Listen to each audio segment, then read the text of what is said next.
While Iran's political and military leaders are not exactly known for making measured, reserved or unprovocative remarks, stating that Israel could be blown up in a single operation would be considered an aggressive comment even for Iranians.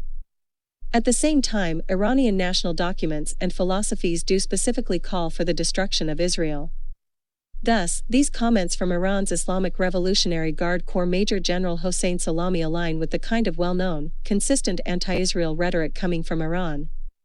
Hossein's comments were also filled with hints and suggestions that his forces may have been behind a recent explosion at an Israeli plant for advanced weapons, according to a news report from Al Monitor.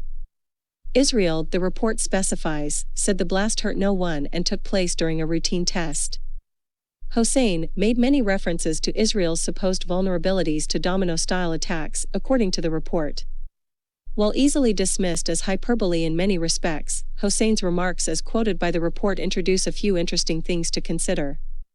For instance, Israeli is without question very experienced when it comes to the realm of missile defense given its recent history, as it deploys systems such as Iron Dome and other kinds of ground-based systems.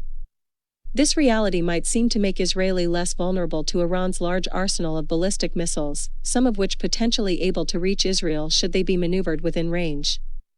Israel is about 1,000 miles from Iran, a range which is just at the outer limits of the striking distance of most long-range ballistic missiles.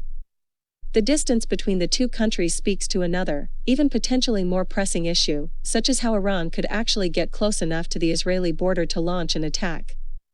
Iranian ground forces would need to travel through Iraq or Turkey, or somehow cross the Persian Gulf area to deploy on the other side of the Arabian Peninsula. Any approaching Iranian force would, it goes without saying, be highly vulnerable to Israeli air attack. Therefore, apart from the concerning prospect of Iran at some point having nuclear weapons, there do not appear to be a wide sphere of ways Iran might actually be able to attack Israel with any measure of success.